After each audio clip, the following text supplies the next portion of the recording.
আমিরুল মুমিনিন সাইয়্যিদুনা ফারুক আযম রাদিয়াল্লাহু আনহু মদিনায়ে পাকের মসজিদে নববী শরীফের মিম্বরে দাঁড়িয়ে খুতবা দিচ্ছেন। হঠাৎ করে বললেন, ইয়া সারিয়াতু আল জাবাল, ইয়া সারিয়া আল জাবাল, এ সারিয়া পাহাড়ের দিকে দেখো, পাহাড়ের দিকে দেখো। সাহাবারা তো যারা মুসল্লি উপস্থিত এরা জানেন যে তো সারিয়া মদিনা শরীফে নাই, উনি নেহামন্দে। এখান থেকে মদিনা শরীফ থেকে আওয়াজ দিচ্ছেন, ইয়া সারিয়াতু আল জাবাল। সবাই স্তব্ধ হয়ে গেল, কি ব্যাপার? জিজ্ঞেস করলেন পরে আমিরুল মুমিনিন, খুতবার মাঝখানে আপনি এটা কি বললেন? বলে, আমি বললাম সেই নেহামন্দে মুসলিম সৈন্যরা পাহাড়কে পিছনে রেখে সম্মুখ যুদ্ধে লিপ্ত আছে, শত্রুরা দেখতেছে মুসলমানের সাথে সম্মুখ যুদ্ধে পারবে না, পাহাড়ের পিছ থেকে আক্রমণ করার প্রস্তুতি নিচ্ছে। তো আমি ফারুক আজম দেখতেছি আর তাকে হুঁশিয়ার করে দিলাম। বড় করে বলুন সুবহানাল্লাহ। নেহাওয়ান ইরান সীমান্তে, কোথায়? মদিনায়ে পাক, কোথায়? ইরান সীমান্তে হযরতে সারিয়া রাদিয়াল্লাহু আনহু যুদ্ধে, ওখানে যুদ্ধ চলতেছে মুসলমানদের সাথে।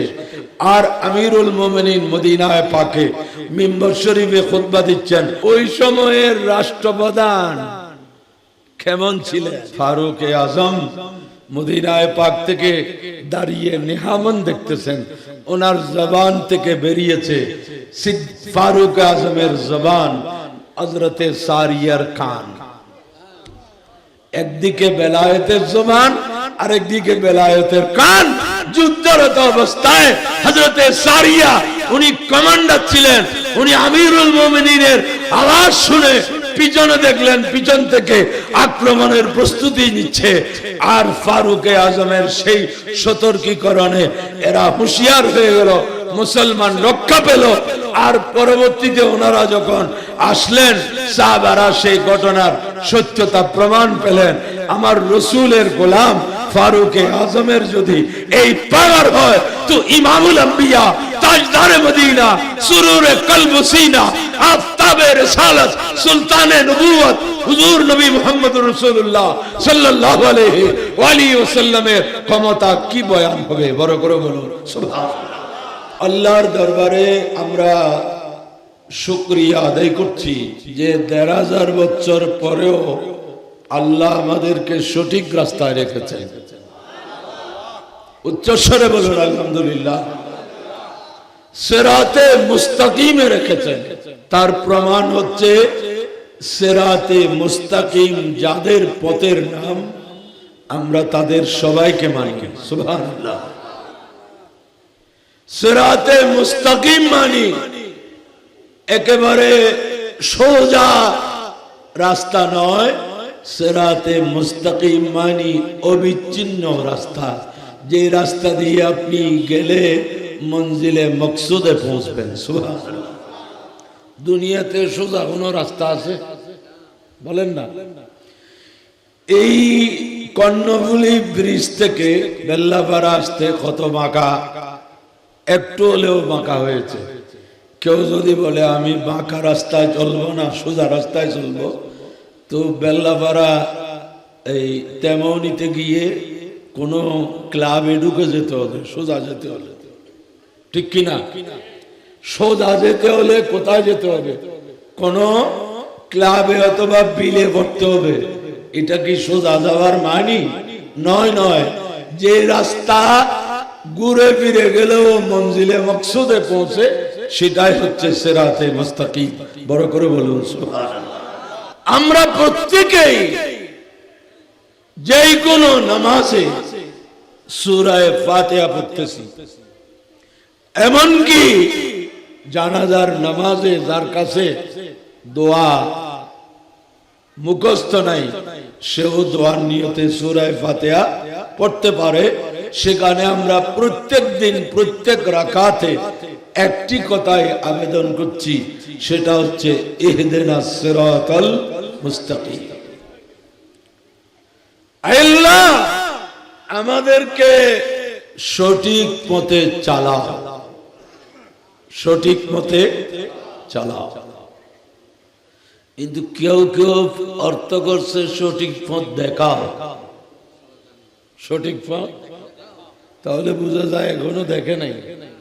তো না দেখে তুমি কি করতেছো? এগুলো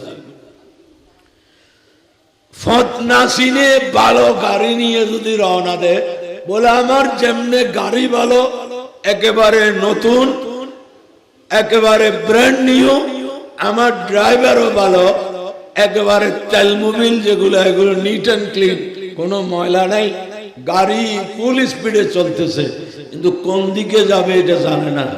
কোথায় যাবেন? কক্সবাজার। ঠিক আছে, গিরাদওয়ানে উঠে বামে চলে গেলে, কলেজ বাজারের আগে গিরাদওয়ান বলে না এটা? হ্যাঁ, গিরারও আবার দোয়ান থাকে। বামে চলে গেল, কারো জিজ্ঞেস করতেছে না ভাই রাস্তা ঠিক আছে কিনা, কোনো জিজ্ঞাসা, যাচ্ছে যাচ্ছে যাচ্ছে, উনি মনে করতেছে উনি কক্সবাজার পৌঁছে যাচ্ছে।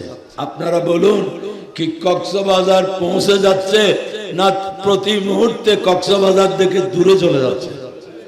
এই দেশেও কিছু মুসলমান মনে করতেছে আমি নামাজে দাঁড়ায় গেছি, আমি পৌঁছে যাচ্ছি, কিন্তু বলতেছে কি রাস্তা দেখা, রাস্তা। তাহলে তো বোঝা যায় এখনো রাস্তা পাই নাই। তোর রাস্তা যদি সারা জীবন দেখাইতে বলে, তো হাঁটবে কখন, পাবে কখন?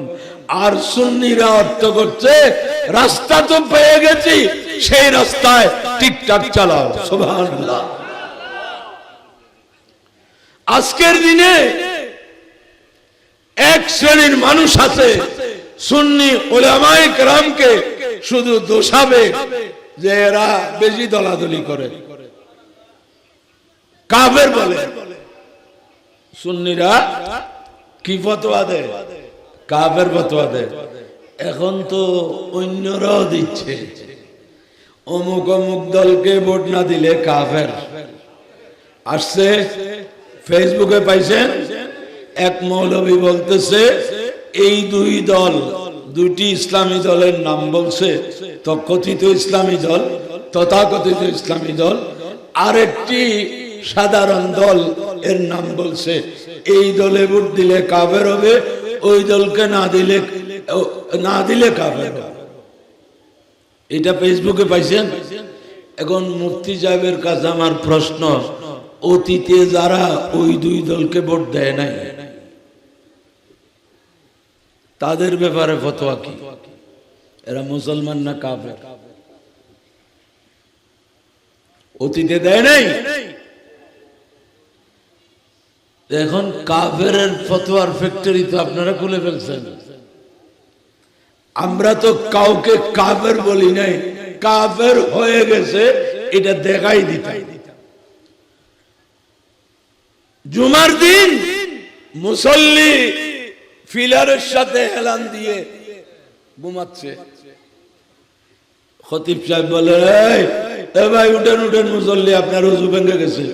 এখন যদি বলে আপনি কেন আমার ওযু ভেঙে দিলেন? আচ্ছা, ইমাম সাহেব কে ওযু ভেঙে দিছে না ভেঙে গেছে যে এটা বলছে দে? একজনের ওযু আরেকজনে ভাঙতে পারে?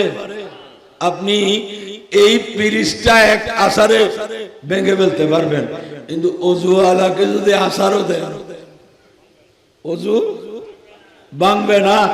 ওযু ভাঙার নির্দিষ্ট নিয়ম ছাড়া ওযু ভাঙে না। এই দুই দলকে ভোট না দিলে কাফের, তো অতীতে দেয় না যে এরা কি হবে? তাহলে তো বাংলাদেশে ভোটের তাদের আগের ভোট হিসেব করে এখন ফতোয়া দিতে হবে এই দুই দলকে যারা ভোট দেয় নাই সবাই কি বেঈমান, কাফের। আগে এদেরকে মুসলমান বানাও, তারপর তোমাদের ইসলামী দল। এখন তো ইসলামী দল আর ইসলাম লাগে না, শুধু সাইনবোর্ড থাকলে হয়। কারণ রোজা আর পূজা যখন এক হয়ে গেছে, এখানে আর ইসলাম রইল কি? ঠিক কিনা? এখন আমাদের কিছু বলতে হবে না, এখন ফেসবুকে সব চলে আসছে। আজকের এরা কি বলছে, ওদের মুরব্বীরা কি বলে গেছে, দুইটার ধাক্কা ধাক্কিতে আমরা শুধু তামাশা দেখো, ধাক্কা ধাক্কি আমাদেরকে করতে হবে না, কারণ তাদের আগের নেতা বলে গেছে যারা দুর্গা পূজায় যাবে এদের ঈমান থাকবে না। এখন তাদের ফতোয়ায় আমাদের আর দিতে হচ্ছে না। এখন যারো ফিট লাড়ি ইতর, যারো গাল জুত ইতর, জুত ইতর গালো ইতর, ফিডু ইতর লাড়িও আর যাইতে কমছে কেন হবে।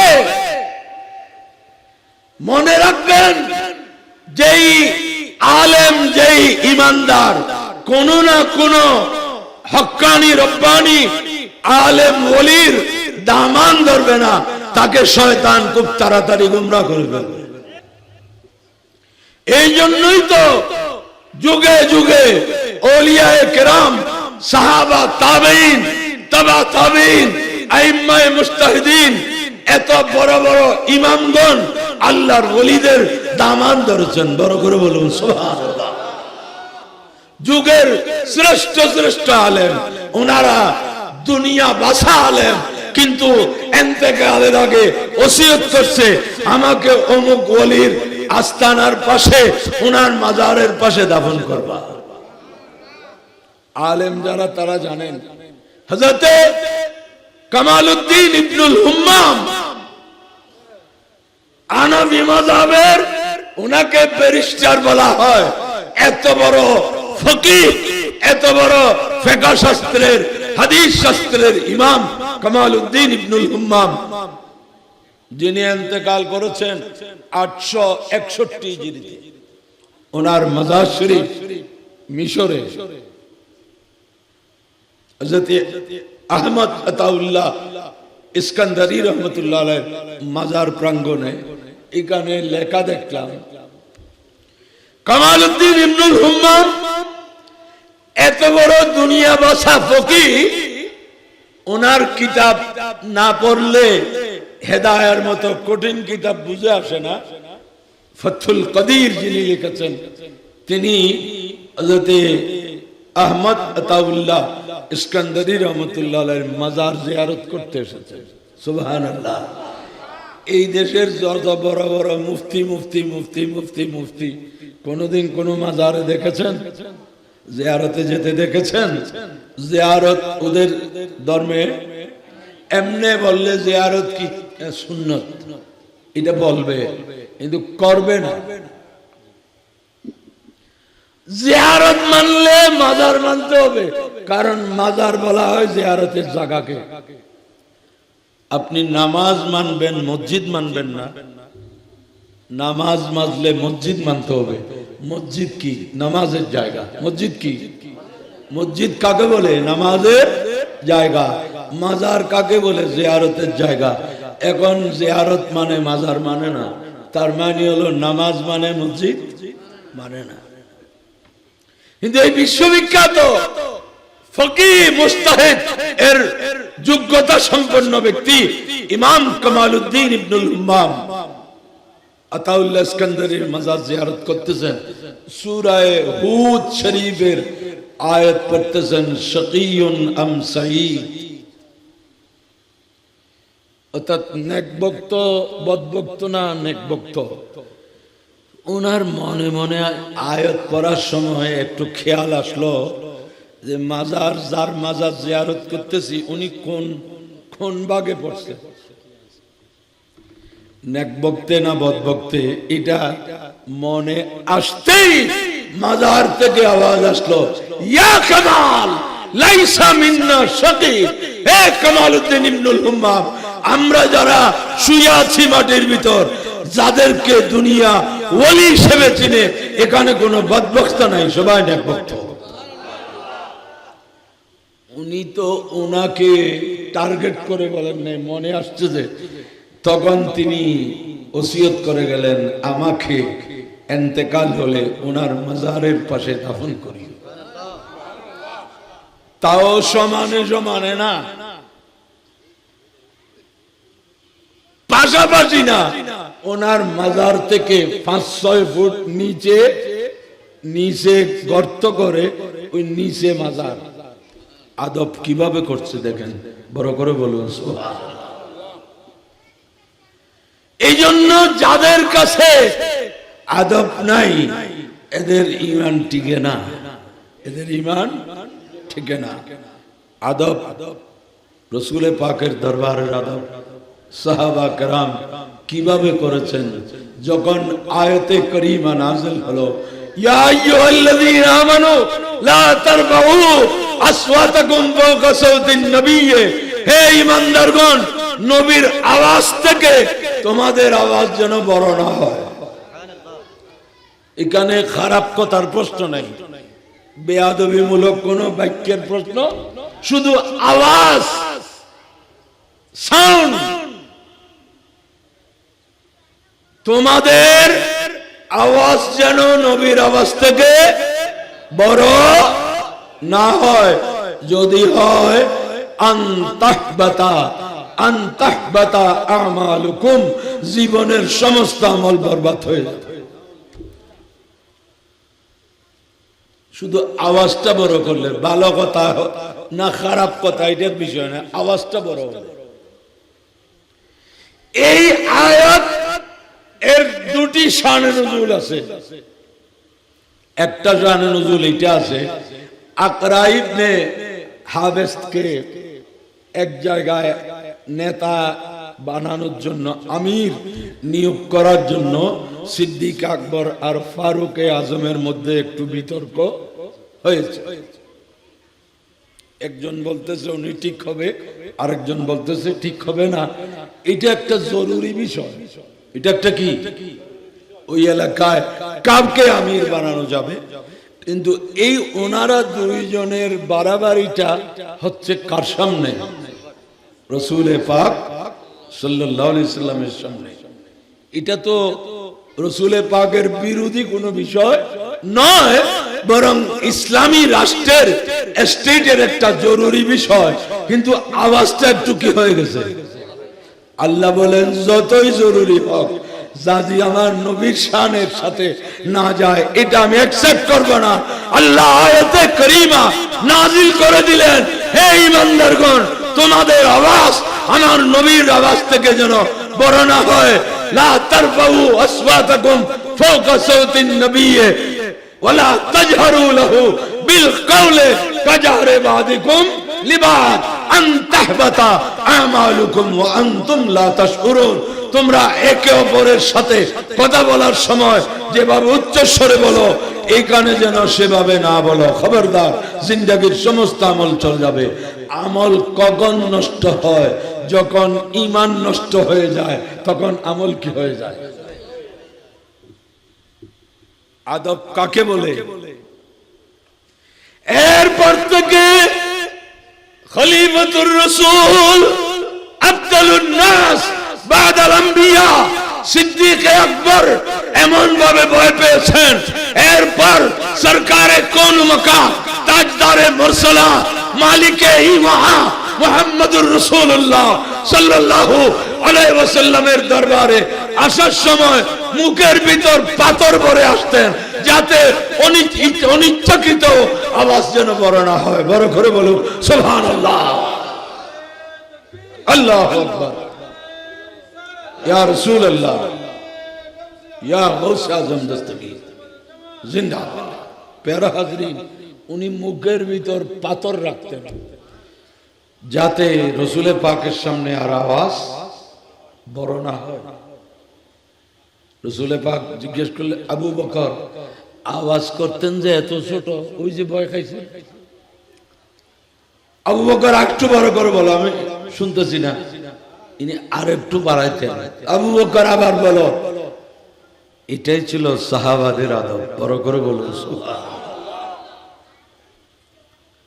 প্যারাদিন সিদ্দিক আকবর ফারুক আজম, আল্লাহু আকবার।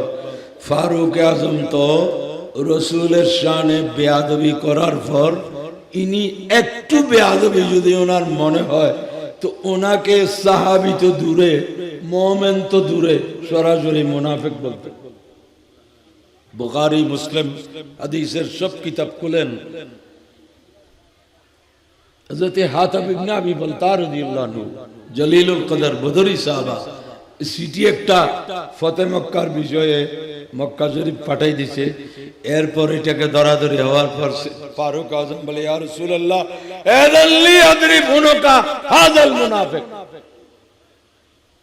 ইয়া রাসূলুল্লাহ আপনি অনুমতি দেন এই মুনাফিকের শিরোচ্ছেদ করি। রাসূল পাক বলেন, আবু ওমর রাখো। হুনাইন থেকে আসার সময় যে রানার মধ্যে হুনাইনের যুদ্ধলব্ধ মাল, গনিমতের মাল বন্টন করা হচ্ছে, সেখানে এসে যুলকুয়াইসরা বলল, ইউদিল ইয়া মুহাম্মদ ফাইন্নাকা লাম তাদিল। আয় মুহাম্মদ, সবাই বলুন সাল্লাল্লাহু, একটু ইনসাফ করুন একটু। আচ্ছা, এমনি ইনসাফ করতে বলা কথাটা ভালো না খারাপ? বলেন না, ইনসাফ করো এই কথাটা ভালো না খারাপ? ভালো, ইনসাফ করতে বলছে, কিন্তু এটা সব সময় ভালো না। লেখাপড়া করিও এ কথাটা ভালো না খারাপ? সবাই বলে। কিন্তু কখন? যখন বড় ছোটকে বলবে। আর ছাত্ররা যদি বলে, স্যার ক্লাসে আসার আগে একটু লেখাপড়া করে আসবেন, কি মনে করেন? আপনারা কি বলবেন এই ছাত্রগুলোকে ফুলের মালা দাও? বলবেন? তখন এদেরকে আর মানুষ বেয়াদব বলবে না, এগুলা গোরা বেয়াদব। কোন বেয়াদব? একই কথা শিক্ষক যদি ছাত্রকে বলে লেখাপড়া করিও, এটা অনেক মূল্যবান কথা, কিন্তু ছাত্র যখন বলবে শিক্ষককে যে একটু লেখাপড়া করবেন স্যার, তখন এটা সবচেয়ে বড় বেয়াদবি। সবাই বলবে এই ছাত্র দরকার নাই, টিসি দিয়ে দাও। কোন টিসি? এটা গ্রিন টিসি না, রেড টিসি, লাল টিসি দাও, যেন অন্য জায়গায় ভর্তি হতে না পারে। কেন? একই কথা। কে বলতেছে দেখতে হবে। আরে আমার নবী এসেছেন ইনসাফ কায়েম করার জন্য। ফাকাদিবা রাসূলুল্লাহ সাল্লাল্লাহু আলাইহি ওয়াসাল্লাম, আমার নবী রাগান্বিত হয়ে বলেন, ইল্লাম আদিল ফামান ইয়াদিলু বাদি, আমি যদি ইনসাফ না করি ইনসাফ কে করবে? সাইয়্যিদুনা ফারুক আযম রাদিয়াল্লাহু আনহু দাঁড়িয়ে গেলেন, বললেন, ইয়া রাসূলুল্লাহ ইদাল্লি আযরিব উনকা হাযাল মুনাফিক, এই মুনাফিকের গর্দান ফেলে দেব, আমাকে অনুমতি দেন। ফারুক আযম আমার যতটুকু মুতালা হাদিসের কিতাব, কোথাও এটা বলেন না, ইয়া রাসূলুল্লাহ আমাকে একটু অনুমতি দেন, তাকে দুইটা থাপ্পড় মারি, খানটা বলে দিই। এগুলা ওমর জানতেন না। ওমর চিনতেন একটা, ইমানদার হলে থাকবি, রসুলের গোস্তাক হলে ওমরের তলোয়ার ছাড়বে না। আজকের গোস্তাক গুলো গোস্তাকি করে বেঁচে যাচ্ছে, তাদের ভাগ্য ভালো, অসুবিধা না। ওমরের জামানা ইনি ইমাম বালাজুরি ফুতুহুল বলদানের মধ্যে এক জায়গায় লিখেছে, ফারুক আজমের জামানায় ইনি একজন, ওনার সামনে রসুলে পাকের একটা চিঠি কারো কাছে সংরক্ষিত ছিল। ফারুক আজম দেখা মাত্র নিয়ে চুমু দিলেন। আর আমরা রসুলে পাকের নামে চুমু দিলে বলে এরা কুকুর ডাকতেছে, নাউজুবিল্লাহ। তো প্যারাদরিন সাহাবা কিরাম গোস্তাখে রসুল, সেটা যদি বাবাও হয় ছাড়তেন না। সিদ্দিক আকবরের আব্বাজান আবু কুহাফা যখন ঈমান আনে নাই, ঈমান এনেছে ফতে মক্কার দিন, রসুলের পাকের শানে একটু বেয়াদবিমূলক কিছু বলছে। যিনি সবচেয়ে ঠান্ডা মেজাজের সিদ্দিক আকবর, উনি কি করলেন? দিলেন থাপ্পড়। কাকে? আপনারা বলতেছেন না বয়ে কাকে কাকে কাকে? দুনিয়া বলবে হাজারো লোক আপনা এই কাজ কেমনে করলো? এটা আমাদের আপনাদের ফতোয়া। সিদ্দিক আকবর বললেন রসুলের সামনে বাবা কিছু না, মা কিছু না, আপন কেউ কিছু না, সবচেয়ে বড় আমার রসুল। সবসে আও লামা রানবী सबसे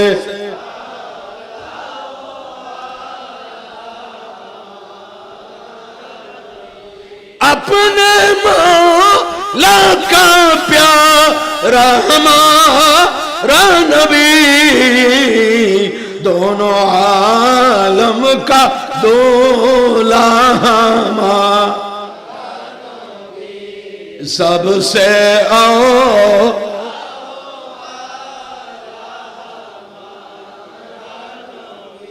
सबसे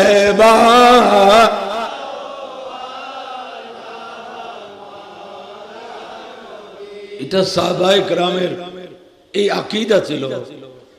নসাঈ শরীফের রওয়ায়াত দ্বিতীয় খণ্ডের মধ্যে হাদিস আছে, একজন অন্ধ সাহাবী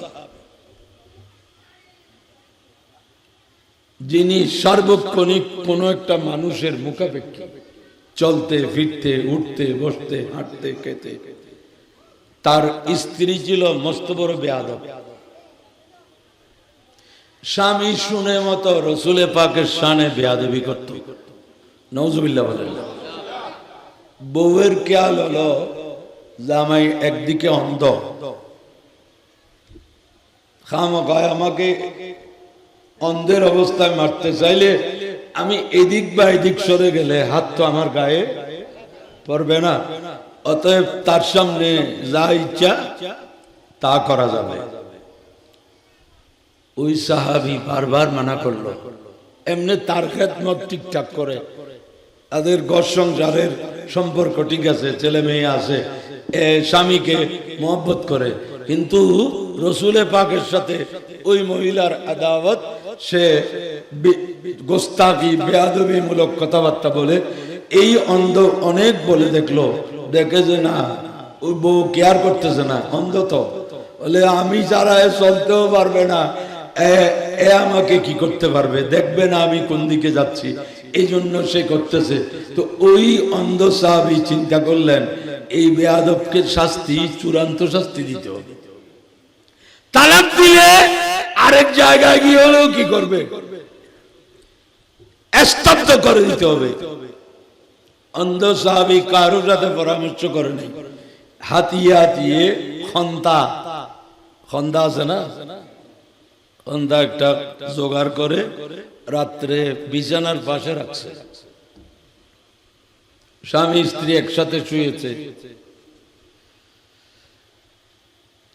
স্বামী স্ত্রীর গায়ে হাত দেয়া এটা কোনো দোষের বিষয় নয়। তো স্ত্রীর শরীরের হাত বুলাচ্ছে, স্ত্রী মনে করছে স্বামী হিসেবে তার যে আদর সমাদর করতেছে, কিন্তু উনি আসলে জায়গা খুঁজতেছেন কোথায় মারলে একটাতে শেষ হবে। মানে আমি তো অন্ধ মানুষ, দুইটা মারার সুযোগ নাই। নসাঈ শরীফের রওয়ায়াত। এ দেখলো এইখানেও হাড্ডি আছে, এখানেও হাড্ডি আছে, এখানেও হাড্ডি আছে, এখানেও হাড্ডি আছে, এইদিকেও হাড্ডি আছে, একদিকে হাড্ডি আরেকদিকে হাড্ডি নাই, এটা ফ্যাট। এটা কি ফ্যাট? বউয়ের যখন ঘুম আসছে, খন্তা নিয়ে এমন জোরে মারলো, এক মারাতে মাটির সাথে কেড়ে ফেলছে।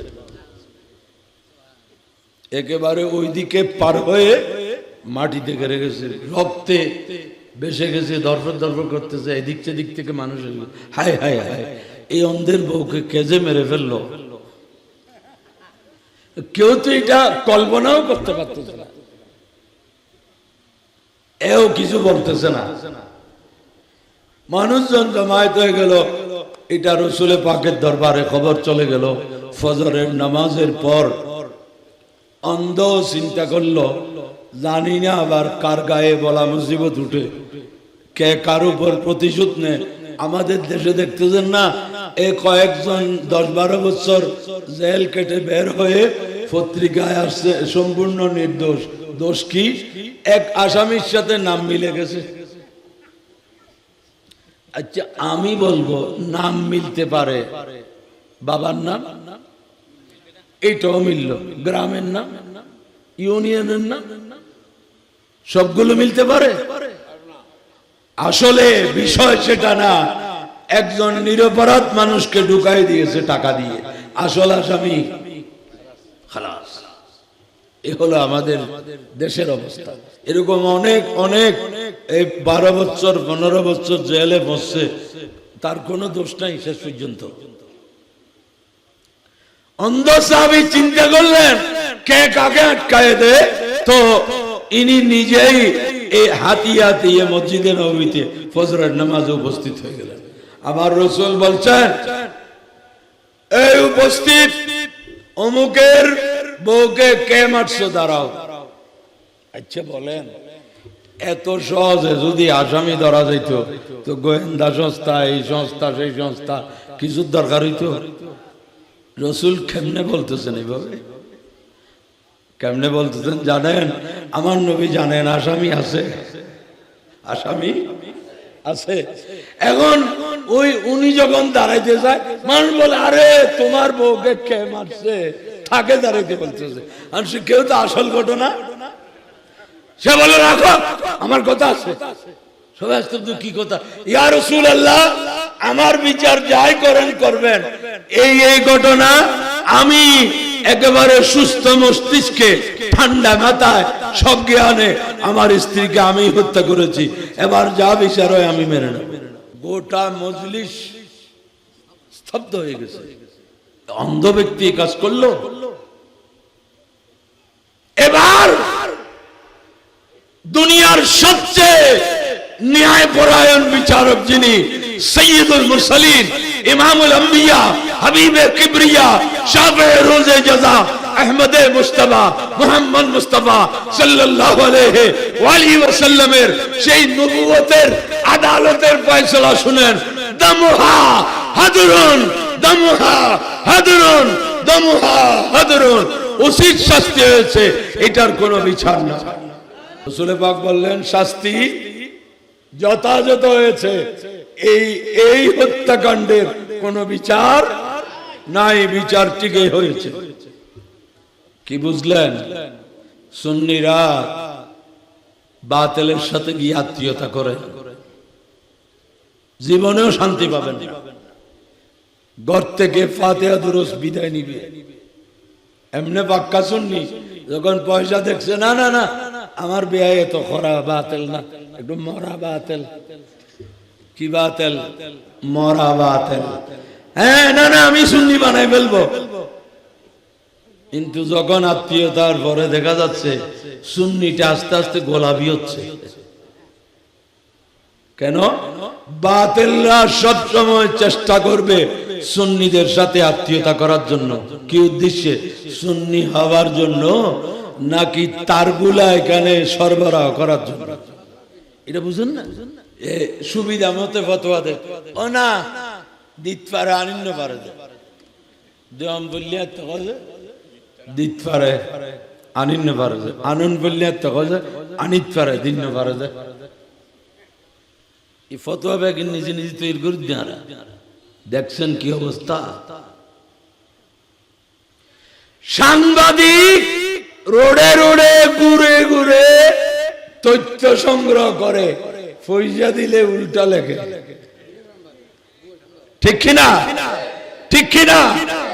আজকে যদি এই সাংবাদিকরা, কোন সাংবাদিক থাকলে, আল্লাহর রাস্তায় আমি নির্দিষ্ট কোন ব্যক্তিকে বলছি না, দেশের আসল চেহারা তুলে ধরার একমাত্র ক্ষমতা আছে কাদের হাতে? কিন্তু দেখা যায় অনেক শিল্পপতিতে বেইজ্জত করে সারে পয়সার জন্য। আজকে আমাদের কারো কাছে সততা, নিষ্ঠা, আমানতদারি, দায়িত্ববোধ এগুলা, দুনিয়াটা মস্ত বড়, খাওয়া দাও ফুর্তি করো, নাউজুবিল্লাহ। সাংবাদিক কাকে বলে? যিনি রাস্তায় রাস্তায় ঘুরে ঘুরে তথ্য সংগ্রহ করেন এবং সুবিধা মতো উল্টাপাল্টা লিখে ফেলেন, আর আপনি রসুলকে সেই কাতারে নিয়ে গেলেন। একটু উচ্চস্বরে বলবেন না? সাংবাদিক শব্দের আরবি হচ্ছে সাহাবি। সাহাবি নয়, সাহাবি। মুখবের যত বেশি হলে নবী হতে পারে না। চ্যালেঞ্জ করলাম, কোন অভিধান নির্ভরযোগ্য, কোন অভিধানে এই অর্থ করা হয়েছে নবী মানে সাংবাদিক? নবী মুত্তালা আলাল গায়ব, যিনি অদৃশ্য জগতের জ্ঞান রাখেন, যিনি অদৃশ্য জগতের সংবাদ দিতে পারেন, তাকে বলা হয় নবী।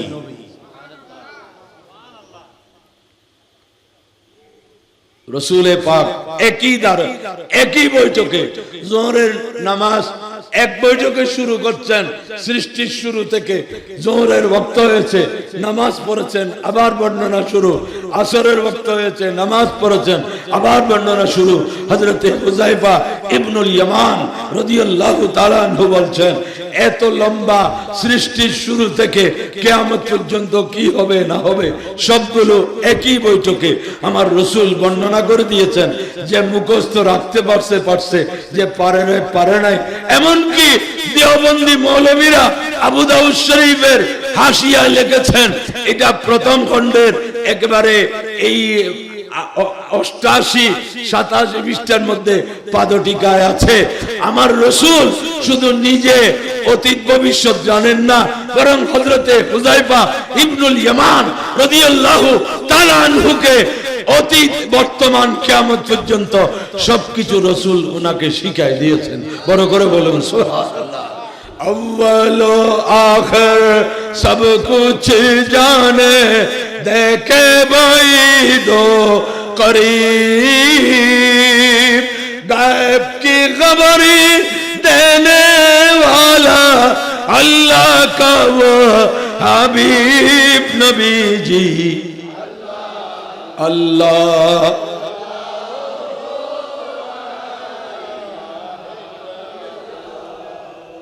এই সাংবাদিককে বলেন তো, সাংবাদিক দাফনের সময় দাফনের ছবি তুলতে পারবে, কবরের ছবি তুলতে পারবে। কবরের উপরে যা যা হচ্ছে, কে গেছে, কে যায় নাই, কে মুনাজাত করছে, কে ইমামতি করছে, এগুলো লিখতে পারবে। দাফন করার পর ভিতরে কি হচ্ছে, দুনিয়ার সাংবাদিক সবগুলোকে এনে দেন, আর ভিতরে এইখানে ছোট ছোট কি দিয়েছে, এগুলা মাটির ভিতর ঢুকাই দেন, আসবে কিছু। আর আমার রাসূল বলে দিচ্ছেন নিচে কি হচ্ছে। বড় করে বলুন ইন্নাল আবদা ইযা উযিয়া ফিল কবরে ওয়া তাওয়াল্লা আনহু ওয়াসহাবুহু ইন্নাহু লা ইয়াসমাউ কুরআন আলিহিম। সরকারে কোন মকা তাজদারে মুরসালা সাল্লাল্লাহু আলাইহি সাল্লাম বলছেন, মানুষকে যখন কবরস্থ করে তার সঙ্গী সাথী আপনজনরা চলে যায়, তো কবরওয়ালা তাদের জোতার আওয়াজ শুনে। আচ্ছা, কবরওয়ালা শুনে, এটা নবী কেমনে জানে? রাসূলে পাককে কবরের ভিতর ঢুকে এগুলো দেখছেন? আরে যিনি নবী হন তাকে এগুলা দেখতে হয় না।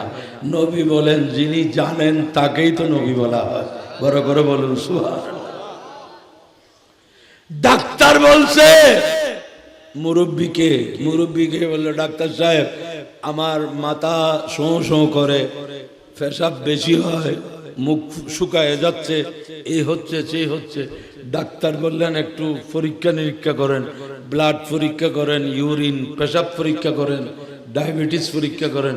পরীক্ষা টরীক্ষা করার পর আসলো, ডাক্তার বললেন যেটা সন্দেহ করছিলাম সেটা কি হয়েছে, ডায়াবেটিস হয়েছে। আরে বাবা, ডায়াবেটিস কি বুঝো? আপনার শরীর থেকে চিনি সব পেশাব দিয়ে চলে যাচ্ছে। হ্যাঁ, ইন্নে ডাক্তারি করতে পেশাব করি আই চিনি দিলে যে তুই নে, আয় তো কোনোদিন লবণ নাও দে, পেশাব করি আই তাই বলে কত চিনি দেখি। রোগী বলবে এটা? কোন রোগী এটা বলবে? বলবে? বলবে না। কেন? রোগী বলে আমার চোখ আর ডাক্তারের চোখ বেশ কম আছে। এটা পরীক্ষা যারা করছেন এরা খোলা চোখে করেন নাই, এখানে অনেক কেমিক্যাল দিয়েছে, অনেক যন্ত্র ব্যবহার করছে, এই জন্য তারা দেখছে। তখন যেটা হুঁশিয়ার হয়ে গেছে, তো কি কি করতে হবে? বলে যেটা চিনি খাইতে পারবেন না, মিষ্টি জাত জিনিস খাইতে পারবেন না।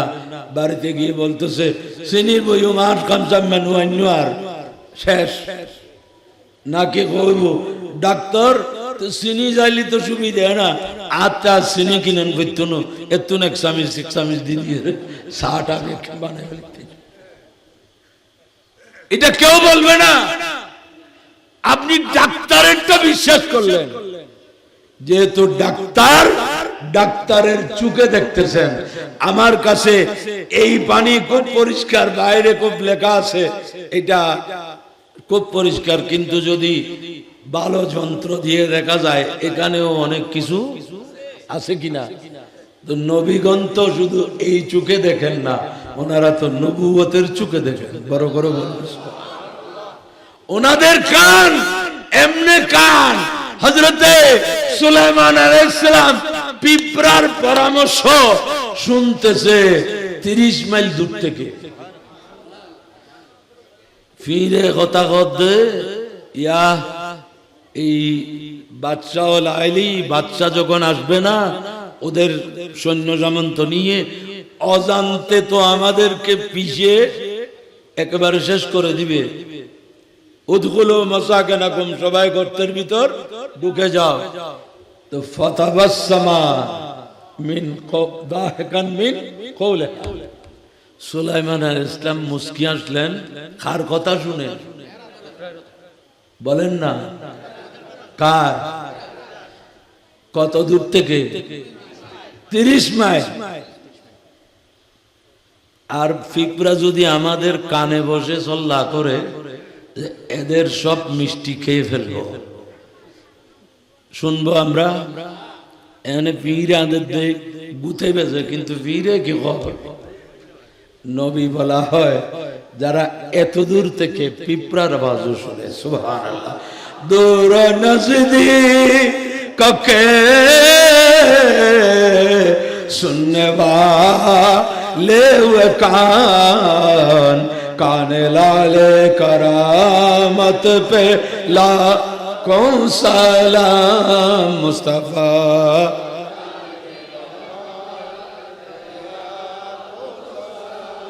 शम्ए बज़ में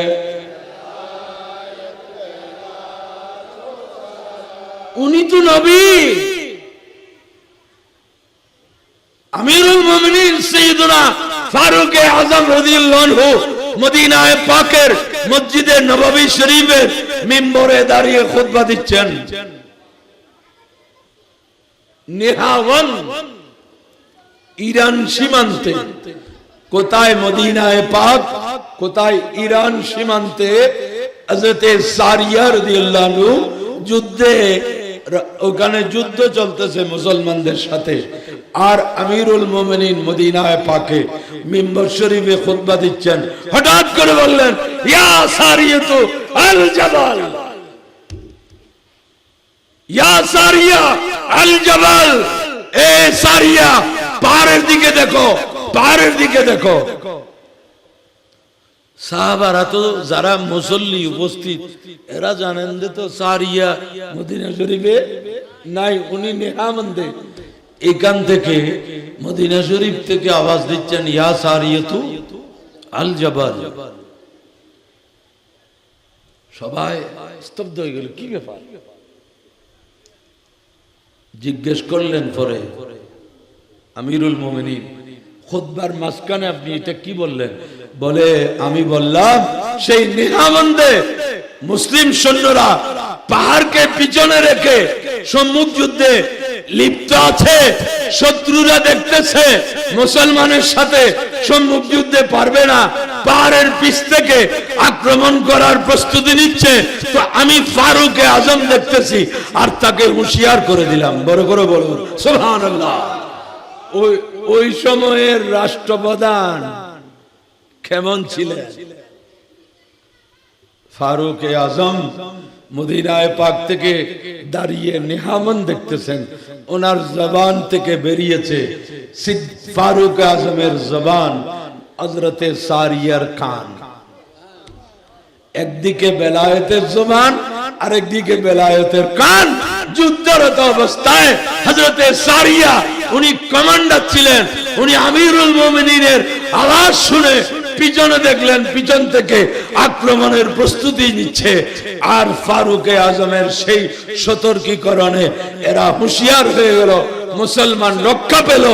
আর পরবর্তীতে ওনারা যখন আসলেন, সাহাবারা সেই ঘটনার সত্যতা প্রমাণ পেলেন। আমার রসুলের গোলাম ফারুক আজমের যদি এই পাওয়ার হয় তো ইমামুল আম্বিয়া, তাজদারে মদিনা, সুরুরে কলব সিনা, আফতাবে রিসালাত, সুলতানে নবুয়ত হুজুর নবী মুহাম্মদুর রাসূলুল্লাহ সাল্লাল্লাহু আলাইহি ওয়াসাল্লামের ক্ষমতা কি বয়ান হবে? বড় করে বলুন সুবহানাল্লাহ। সেই জন্য ইকবাল বলতেছেন, জিসে দর কে ফকিরোনে ভর দেতে শান জমা কি जोलियां, जिस दर के फकीरों ने भर देते हैं शाहाने जमा के जोलियां। अरे मुहताज का घर ये आलम है, मुख्तार का आलम क्या होगा? मुहताज का घर ये आलम है, मुख्तार का आलम क्या होगा? फारूक आजम আমার নবীর গোলাম। ফারুক আজমের যদি এই পাওয়ার হয়, মুখতারে কুল সাইয়্যিদুর রাসূল মুহাম্মদুর রাসূলুল্লাহ সাল্লাল্লাহু আলাইহি সাল্লামের পাওয়ার কত হবে? বড় করে বলুন সুবহানাল্লাহ। আল্লাহু আকবার। ইয়া রাসূলুল্লাহ, ইয়া গৌসে আজম দস্তগীর জিন্দাবাদ। প্যারা হাজরিন, আর এইসব বেঈমানের দলের আকীদা হলো রাসূল দূর থেকে শুনে না। নাউযুবিল্লাহ বলেন না। তো সাহাবী কেমনে শুনলেন? এক সাহাবী বললেন আর এক সাহাবী শুনলেন। প্যারা হাজরিন, এইসব নবীদের ওয়ালিদের ক্ষমতাকে যারা অস্বীকার করে, তারা কোন ইসলামের? এই জন্য এরা তো ইসলাম পরিচয় দিচ্ছে না, তৌহিদি জনতা। আমরা জানি রাসূল পাকের উম্মতের ধর্মীয় পরিচয় হচ্ছে মুসলিম। মুসলিম মুসলিম বিশ্ব, মুসলিম সংখ্যাগরিষ্ঠ দেশ। তৌহিদি জনতায় মাঝখানে এই পরিচয় করতে আসলো। এরা কারা? এরা তারা যারা আল্লাহ বিচার করবে বিশ্বাস করে না, সেজন্য কবর থেকে তুলে নিজেরাই বিচার করে। ঠিক কিনা? আমরা তো মনে করেছিলাম এই যে আমাদের মাননীয় ধর্ম উপদেষ্টা এ ব্যাপারে কিছু বিবৃতি দিবেন। মুসলিম নয়, কোন অমুসলিমকে আগুনের মাধ্যমে শাস্তি দেয়া, জীবিত মৃত কোন অবস্থায় ইসলাম সমর্থন করে না। রাসূল পাক বলেছেন, লা তুআযযিবু বিআযাবিল্লাহ, লা ইউআযযিবু বিন-নার ইল্লা রাব্বুন নার। আগুনের মাধ্যমে শাস্তি দেওয়ার একমাত্র অধিকার আগুনের স্রষ্টা আল্লাহর হাতে। এটাই হচ্ছে ইসলাম। কিন্তু দেখলাম মাননীয় ধর্ম উপদেষ্টা এ ব্যাপারে কোনো বিবৃতি দিয়েছে বলে আমার জানা নেই। যে এই কাজটা রাজবাড়িতে না, যেটা রাজবাড়ি, একজন মানুষের লাশকে তুলে যে জনসমক্ষে দিন দুপুরে পুড়ে ফেললো, এটা যে করুক, এটা যে ইসলাম বিরোধী কাজ, এটা তো উনি বলতে পারতেন, কিন্তু বলেন নাই কেন? যারা কাজ করছে এরা স্লোগান দিছে তৌহিদি জনতা। এদেশের সাংবাদিকদের উচিত ছিল যে তৌহিদি জনতা কারা পরিচয়টা আমাদেরকে একটু পরিষ্কার করে। এরা এই পথে হাঁটবে না। অনেক সময় আদালতের রায় হয় আসামি মরে যাওয়ার পর, হয় না? বলেন না, হয় না? কেস চলতে চলতে চলতে আসামি কি হয়ে গেছে? মরে গেছে। আদালতের রায় হলো আসামির নামে ফাঁসি। আসামির কি হয়েছে?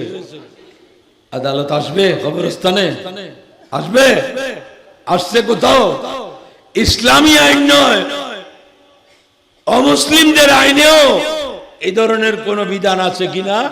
ইসলামে তো নাই। মরে যাওয়ার পর তার বিচার আচার সব কার হাতে? বলেন না, কার হাতে? তো কবর থেকে যারা তুলে বিচার করতেছেন, তাহলে বোঝা যায় তারা আল্লাহর বিচারে সন্তুষ্ট না। এরা মুমিন হতে পারে, এরা ইমানদার হতে পারে, এরা আল্লাহর বিচারে সন্তুষ্ট। আল্লাহ বিচার করবেন, এতদিন অপেক্ষা করার জন্য এরা রাজি নাই। এই জন্য কিছু মোল্লা বিচার করে ফেলছে। এই তৌহিদি জনতার পিছনে বিজ্ঞ আলেম কারা, এদের পরিচয় তো জাতির সামনে আসা দরকার, ঠিক কিনা? আফসোস মুসলমান সুন্নি ভাইরা মরেও যে শান্তি পাবেন, এটা নিয়েও একটু চিন্তা করেন।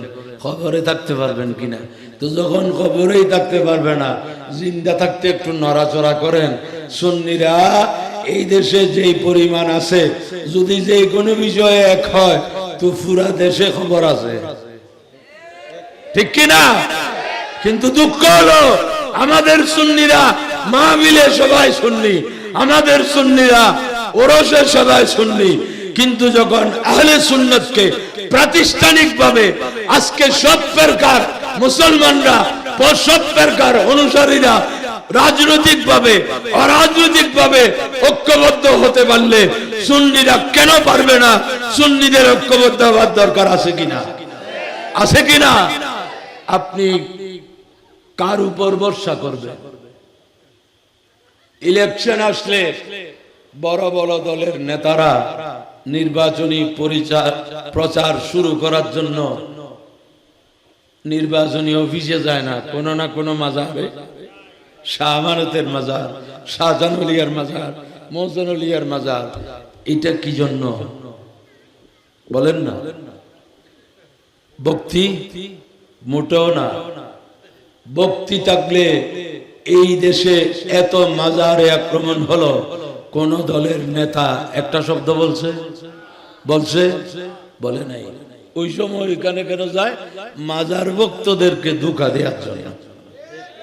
মাজার ভক্তদেরকে, এ বাবা অমুক অমুক দলের প্রার্থী মোহসেন আলিয়ার ফানা, ওইখান থেকে শুরু করছে, দাও ওনাকে।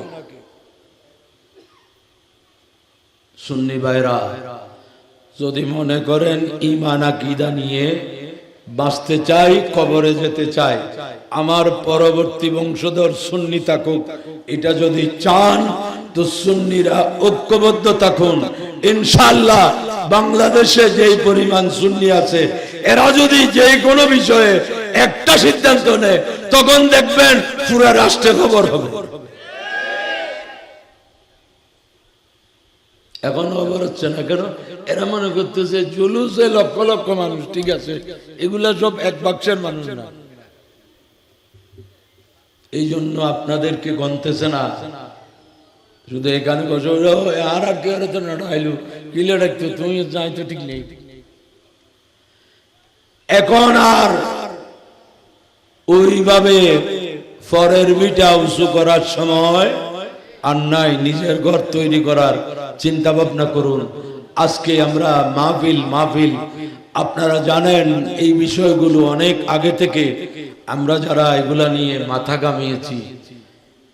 এই দেশে শিয়াদের কোনো ছিটা ফোটা ছিল না, শুধু ওই আহসান মঞ্জিল ছিল, 2001 সালে আমি আকীদার যে বইটা লিখলাম কোরআন সুন্নাহর আলোকে ইসলামের মূলধারা ও বাতিল ফিরকা, সেখানে শিয়াদের সম্পর্কে মোটামুটি ধারণা পেশ করেছি। অনেকেই বলছে যে আপনি এদের সম্পর্কে কেন লিখলেন, এই দেশে তো কি নেই। কিন্তু আজকে প্রমাণ হলো যে এগুলা প্রয়োজন আছে, এগুলা মাথা ছড়া দিবে। আজকে শিয়া সম্প্রদায় ভিতরে ভিতরে শুধু সবাই বাক বসাচ্ছে সুন্নি সমাজে, এখান থেকে মাইনাস করতেছে। জোরে বলুন নাউজুবিল্লাহ। কোন সাহাবীর শানে সুন্নি যিনি, তিনি আওলাদে রাসূলকেও সম্মান করবে, আসহাবে রাসূলকেও সম্মান করবে। একজন সাহাবী সম্পর্কে যিনি কোন ভিন্ন মত পোষণ করবে, সে আর যাই হোক সুন্নি হতে পারে না। প্রিয় সুন্নি ভাইরা, আমরা আমাদের জীবনও, ছাত্র জীবন, কর্মজীবন সব শেষ হয়ে আছে। জানি না কখন আল্লাহর ডাক আসে, চলে যেতে হবে। আপনাদেরকে একটি কথাই বলছি যে ঈমান আকীদাকে রক্ষা করতে যদি চান, এটাই যদি সিরাতে মুস্তাকিম মনে করেন, এটাই যদি নবী ওলি সিদ্দিক শহীদদের রাস্তা আহলে সুন্নাত ওয়াল জামাত, তাহলে আকীদার ব্যাপারে সচেতন হন। ভিন্ন আকীদার সাথে আপনি সামাজিকতা করবেন, কিন্তু আত্মীয়তার বন্ধন এটা করবেন না। আপনার প্রজন্ম, আপনার গোষ্ঠীতে আগুন লাগবে। নাউজুবিল্লাহ। ফাতিহা দরুদ বন্ধ হয়ে যাবে।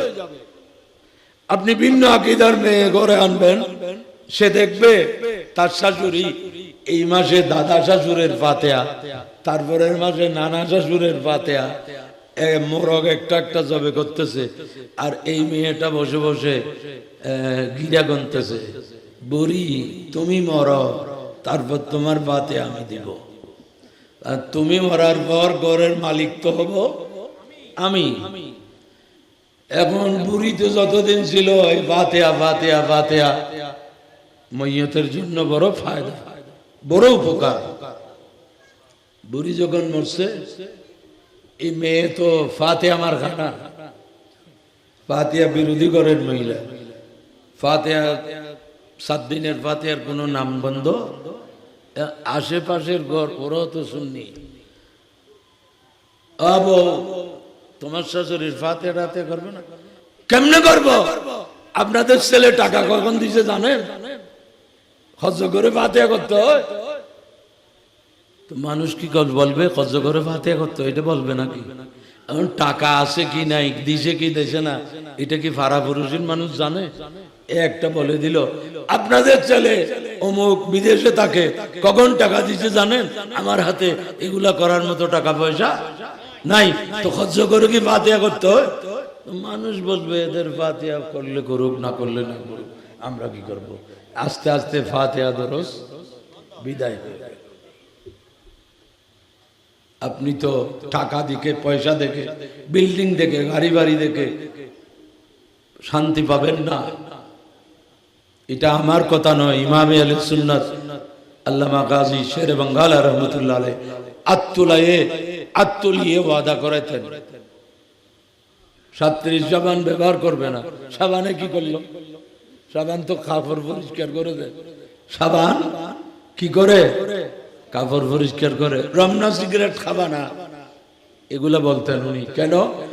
এইসব ব্যবসার, যাদের ব্যবসা, এখানে যত বিক্রি হবে তত লাভ বেশি হবে, এই লাভ যাবে বাতিলের ঘরে। সেই জন্য ইমামে আহলে সুন্নাত সেগুলা নিষেধ করতেন।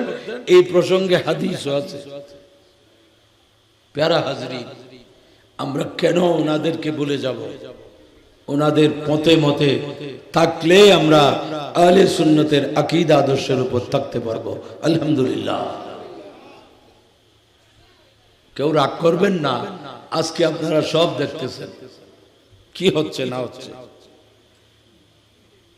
আচ্ছা, এই ভোট দেয়াকে নিয়ে ফতোয়াবাজি মনে আর আগে হয় নাই। সোজা বলতেছে এই দুইটি দল, যেই দুটি দলের নাম বলল, এই দুইটি দলের মধ্যে এক দল এক সময় বলছিল লাল দিঘির বাণীও কি নয়, লাল দিঘির পানি এমনি নাম কি দিঘি, কিন্তু পানি কি নয়। অমুক ইসলামী পার্টি ও ইসলাম নয়। এরা আবার এখন মনে হয় লাল দিঘির পানি আবার লাল হয়ে গেছে। এই হলো পীর সাহেবের অবস্থা। সুন্নিরা যেভাবে ছিল সেভাবে আছে। মন্দিরে গিয়ে মুফতি সাহেবরা কোকা-কোলা খাচ্ছে, শুকরিয়া আদায় করতেছে, বলতেছে হিন্দু মুসলিম ভাই ভাই কেমনে, বলে আমাদের পূর্বপুরুষ হিন্দু ছিল তো। কিন্তু কোরআন বলতেছে ইন্নামাল মুমিনুনা ইখওয়া, ইমানদার ভাই ভাই, ইমানদার ইমানদার। এখন ভাই ভাই হওয়ার জন্য কোথায় গেছে? কেমনে ভাই ভাই? আমাদের 2-3 পুরুষ আগেও তো এরা এই হিসেবে বাইরে, ক্ষমতার জন্য, একটি ভোটের জন্য ইমান ইসলামকে এইভাবে, এই কথা যারা বলবে যে ইসলামের এই পিঠে পিঠ ইমান নাই, ইমান ইমান না থাকলে আর কি। প্যারা হাজরিন, ইসলাম রক্ষা হয়েছে 2টা পাওয়ারের মাধ্যমে। আল্লাহ শপথ করতেন 2টি পাওয়ারের, ওয়াশ-শামসে ওয়া দুহা, সূর্যের শপথ, সূর্যের কিরণের শপথ। তাফসীরকারগণ বলছেন ওলি আল্লাহরা রাসূলের পাকের প্রতিনিধিত্ব করতেছেন। বড় করে বলুন সুবহান। হুজুর গৌসে আজম রাদিয়াল্লাহু আনহু, ওনার অবদান থেকে বাংলাদেশও বাইরে নয়, ওনার औलाद হযরত শাহ মখদুম, ওনার औलाद হযরত শাহ মিরান শাহ, এরা এই দেশে ইসলাম প্রচার করেছেন। সুবহানাল্লাহ। বলতে গেলে এই দেশ ওলি আল্লাহদের দেশ। সুবহানাল্লাহ। এই দেশের মালিক ওলি আল্লাহদের অনুসারীরা, কিন্তু মালিক যখন ঘুমায় তখন দখলদাররা এসে কি করে? দখলদারিত্ব কায়েম করে। আর যদি মালিকরা হুঁশিয়ার হয়, এক সময় বলা হতো দখল সত্য বড়, দখল সত্য। এখন কিন্তু ভূমি মন্ত্রণালয়ের আইন হলো দলিল যার, দলিল যার জমি তার। দলিল তো আমাদের, বাকি ওলি আল্লাহদের অনুসারীরা, মালিকরা যদি জাগ্রত হয় দখলদাররা পালাইতে বাধ্য হবে। আল্লাহ আমাদেরকে সেটা বুঝার তৌফিক দান করুন। আজকের মাহফিলকে আল্লাহ কবুল করুন। ঈমান আকীদাকে মজবুত রাখুন। আহলে সুন্নাত ওয়াল জামাতের পক্ষ থেকে যেই কোনো নির্দেশনা সিদ্ধান্ত আসলে একটু ভেবে চিন্তে দেখুন। ঈমান আকীদাকে যদি প্রাধান্য দেন, যদি মনে করেন এটাই হক, হকের জন্য যেই কোনো ত্যাগ করার জন্য আল্লাহ আমাদেরকে তৌফিক দান করুন। আমিন। যাদের আয়োজনে মাহফিল, আল্লাহ তাদেরকে উভয় জগতে সাফল্য নসিব করুন, কামিয়াবি নসিব করুন। প্রতি বছর এভাবে মাহফিলের আয়োজন করে মানুষকে ঈমান আকীদা আমলের সচেতনতা দান করুন। আমরা আকীদার মধ্যে যেমন পাক্কা হব, আমরা যেন নামাজে, রোজায়, ইসলামী বিধিবিধান পালনে মনে আমরা যেন সচেতন থাকি, সক্রিয় থাকি। আল্লাহ আমাদেরকে তৌফিক দান করুন। আমিন। وآخر دعوانا أن الحمد لله رب العالمين والصلاة والسلام على سيد الأنبياء والمرسلين. السلام عليكم ورحمة الله وبركاته.